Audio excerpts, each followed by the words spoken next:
할렐루야, 사랑하는 주 예수교회 성도 여러분, 오늘은 11월 26일의 수요일입니다. 오늘도 하나님께서 주시는 이 말씀 양식으로 오늘 하루를 시작할 수 있음에 감사드립니다. 오늘 주시는 이 말씀으로 오늘도 성령 충만한 하루가 되기를 바라며 또 이번 한 주간 감사가 넘치는 해피 땡스기빙 되시기를 바랍니다. 아멘. 오늘의 찬송가는 369장 죄짐 맡은 우리 구주 함께 찬양하시겠습니다.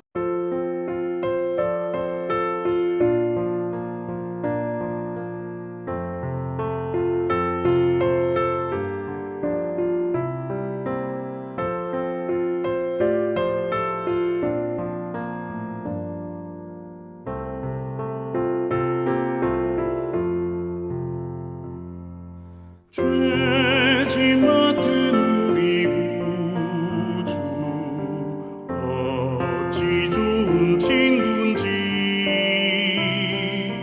걱정 근심 무거운 짐 우리 주께 맡기세 주께 고함 없는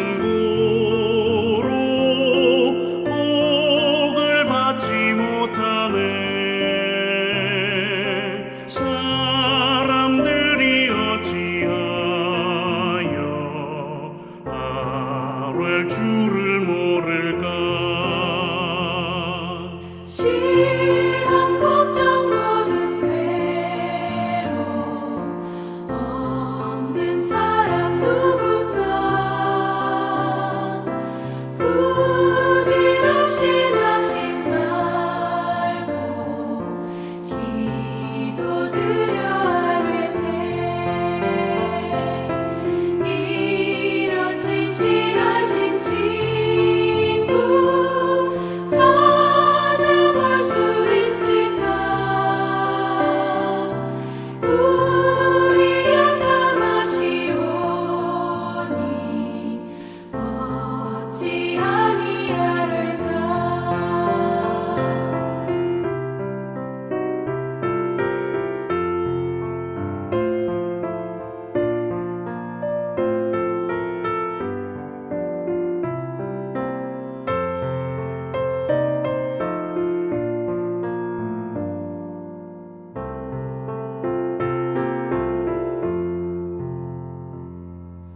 근심 걱정 무거운 짐 아니 진짜 누군가 비난처는 우리 예수 주께 기도드리세.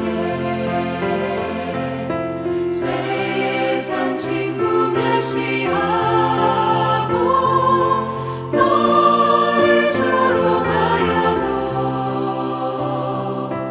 예수 품에 안기어서 참된 위로받겠네.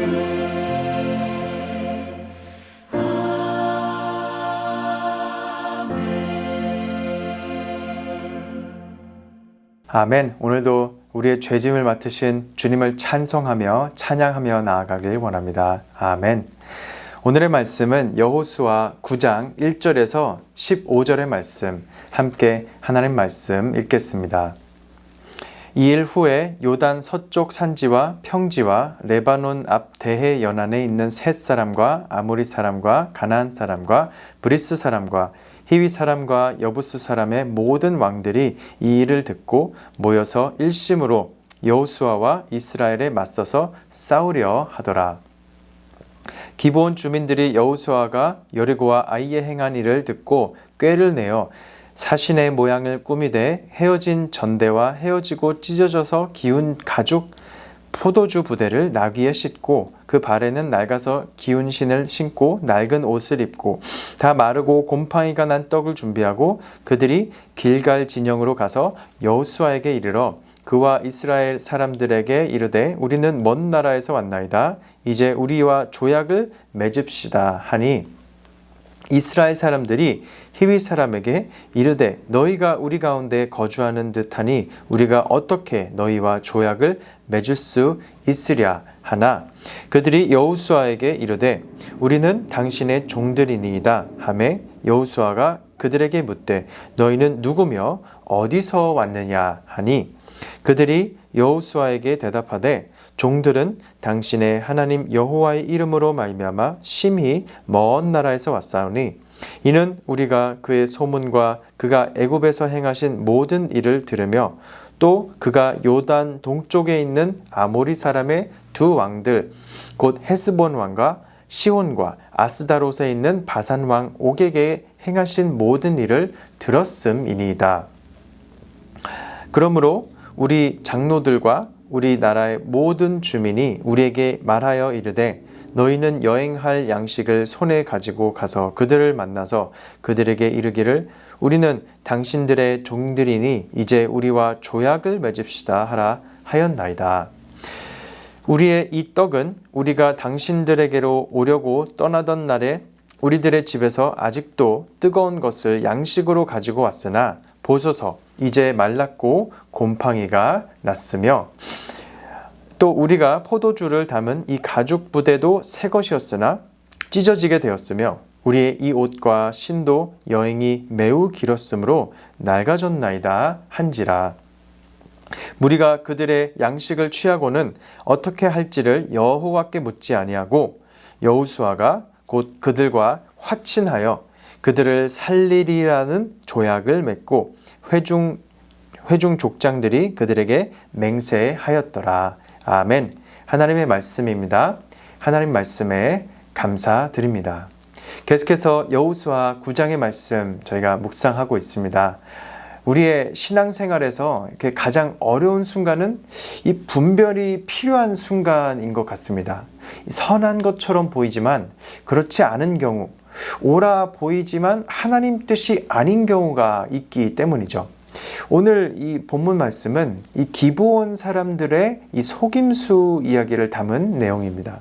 겉으로는 초라해 보이고 이 평화를 원해 보였지만 그 이면에는 이 치밀한 계산과 두려움이 숨어 있었습니다.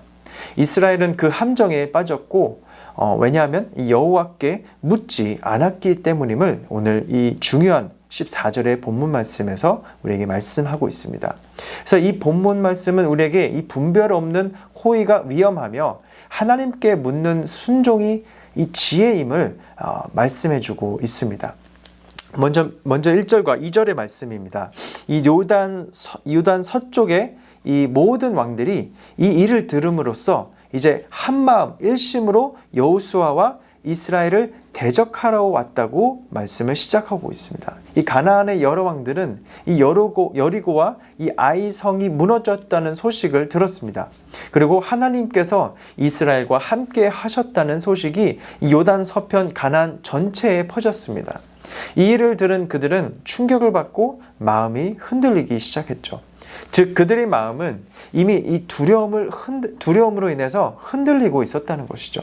그들의 이 두려움은 이 가나안 왕들을 하나로 묶는 계기가 되어 그들이 연합하여 싸우기로 결정하게 만들었습니다. 그들은 사실 늘 서로 대립하고 또 싸우던 이 도시 국가들의 양태들이었습니다. 그런데 왜 갑자기 그들이 한마음이 되어 연합하여 움직이게 되었을까요?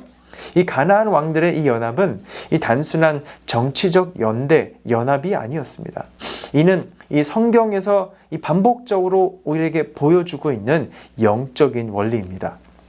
바로 빛이 비추이기 시작하면 어둠이 더욱 강하게 저항한다는 원리입니다. 예를 들어서 모세가 애굽에서 사역을 시작하게 되었을 때 이 바로의 핍박이 더욱 강해졌었습니다.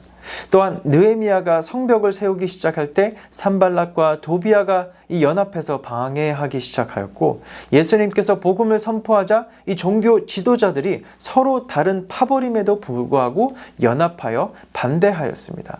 오늘 이 여호수아 9장 말씀에서도 마찬가지로 동일한 패턴이 일어나고 있습니다. 하나님의 나라가 전진하게 된다면 이 악의 세력은 더욱더 강하게 연합하고 뭉쳐서 저항하는 것입니다. 그래서 주님께서 일하시는 자리에는 항상 방해하는 세력이 있기 마련이고 하나님이 역사하시는 공동체에는 항상 외부와 이 내부의 공격이 일어나게 됩니다.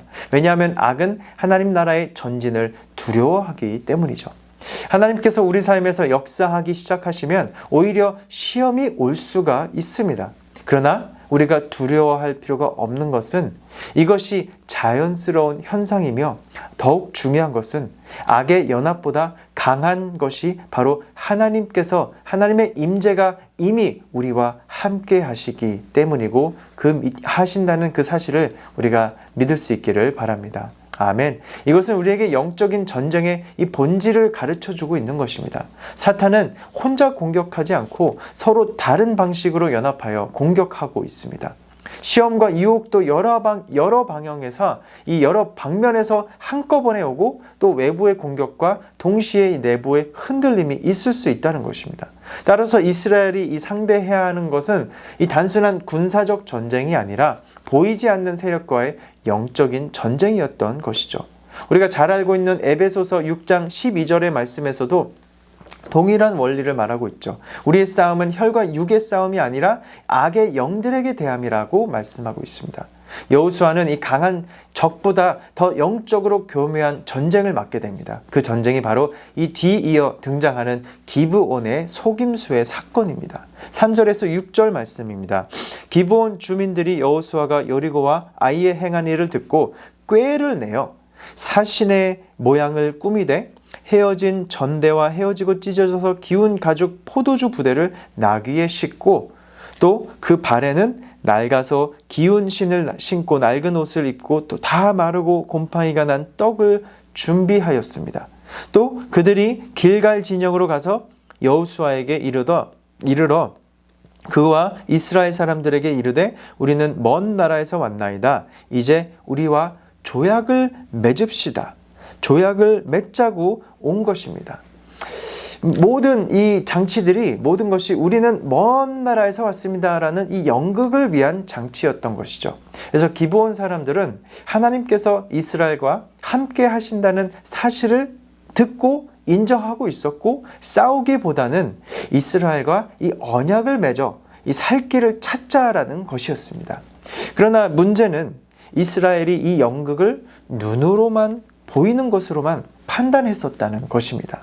그래서 14절 말씀 보시면 무리가 그들의 양식을 취하고는 어떻게 할지를 여호와께 묻지 아니하고 여호수아가 곧 그들과 화친하여 그들을 살리리라는 조약을 맺고 회중 족장들이 그들에게 맹세하였더라 라고 말씀하고 있습니다. 이 두 구절이 오늘 이 본문 말씀의 핵심 구절입니다.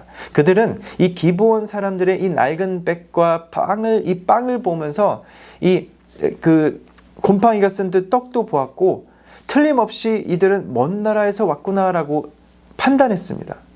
겉보기로만 생각을 한 것이죠. 그러나 속임수는 늘 겉모습이 그럴듯하게 보이는 것입니다. 문제는 그것이 아니라 그들이 하나님께 묻지 않았다는 것입니다. 히브리어 원문에서는 이 묻지 않았다는 구절이 이 간절히 구하지 않았다는 이 강한 의미를 포함하고 있습니다. 그래서 우리가 실수하는 가장 큰 원인이 바로 이것입니다. 우리가 보이는 것에 속고 하나님께 묻지 않는다는 것입니다.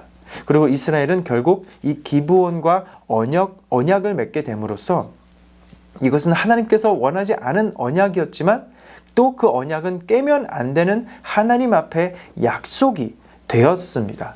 그리고 결국 이 실수는 이스라엘에게 이제 오랫동안 부담을 남기게 되는데 나중에 우리가 사무엘하 21장 말씀을 보시면 사울이 기브온 사람들을 죽임으로 인해 이스라엘에게 큰 기근이 찾아오게 된 것이 하나님께서 원하지 않았던 언약이었지만 그래도 하나님 앞에 드려진 언약은 깨질 수 없었기 때문에 그들에게 그러한 기근이 나타났음을 보게 되는 것입니다. 우리는 이 눈에 보이는 것만으로 판단해서는 안 되는 줄 믿습니다. 겉으로 보기에는 좋은 기회처럼 보이고 상대가 진실해 보이고 문제가 없어 보일 수 있습니다. 하지만 이 영적 분별 없이 내리는 결정은 위험한 줄 믿습니다. 아멘. 우리에게 필요한 것은 이 눈이 아니라 이 겉으로 보이는 현상이 아니라 영적인 분별력인 줄 믿습니다. 그래서 우리에게 더욱 중요한 문제일수록 우리는 더욱 천천히 더욱 깊이 하나님께 기도하며 간구하며 물어야 하는 줄 믿습니다. 아멘. 또한 하나님의 백성은 관계를 함부로 맺지 않게 됩니다. 기브온 사건은 이 하나님께 묻지 않은 언약이 얼마나 오래 영향을 미치는지를 보여줍니다. 그러므로 우리 주변 사람과의 모든 관계가 하나님이 기뻐하시는 관계가 되어야 하는 줄 믿습니다. 아멘. 사랑하는 성도 여러분, 기브온 사람들의 이 사건은 단순히 이 속임수 이야기가 아닙니다. 하나님께서 우리에게 오늘 겉으로 보이는 것으로만 판단하지 말고 하나님께 간절히 구함으로 영적으로 분별하라는 말씀인 줄 믿습니다. 이스라엘은 이 여리고와 이 아이 성의 승리를 경험했지만 결국 그들은 기도 없는 판단에서 넘어지고 말았습니다. 오늘도 우리에게 마찬가지로 이 말씀이 동일하게 적용되는 줄 믿습니다. 기도 없이 내린 결정에는 항상 위험이 있고 기도로 확인한 결정에는 항상 하나님의 부르심과 하나님의 보호하심이 또 하나님의 인도하심이 있는 줄 믿습니다. 오늘도 우리의 선택과 판단이 하나님의 지혜 안에서 이루어지는 성령 충만한 복된 하루가 되기를 주님의 이름으로 간절히 소망하며 축원합니다. 아멘. 함께 다음의 기도 제목 가지고 함께 기도하시면서 나아가시겠습니다. 먼저는 하나님 눈에 보이는 모습이 아니라 하나님의 뜻을 분별하는 영적 지혜를 허락해 주시옵소서. 또한 두 번째로 어떤 결정도 우리가 서두르지 아니하고 먼저 하나님께 간절히 묻는 신앙을 허락하여 주시옵소서. 함께 기도 제목 마음에 품고 기도하시면서 나아가시겠습니다. 기도하시겠습니다. 고맙고 감사하신 하나님 아버지, 오늘 이 여호수아 9장의 말씀을 통해 보이는 것을 신뢰하는 것이 얼마나 위험한지를 깨닫게 하심에 감사드립니다. 우리의 판단보다 하나님의 음성을 먼저 듣게 하시고 우리의 결정보다 하나님의 뜻을 먼저 구하는 신앙인들이 되게 하여 주시옵소서. 우리가 서두르지 않고 자기 판단을 의지하지 않고 모든 순간 하나님께 묻는 이 겸손한 마음을 주시고 항상 하나님의 보호 아래 걸어가는 우리 인생들이 될 수 있도록 인도하여 주시옵소서. 오늘도 모든 말씀 예수 그리스도의 이름으로 기도드립니다. 아멘. 오늘도 하나님께 의지하며 간구하며 나아가는 복된 하루 되시기를 축복합니다. 아멘.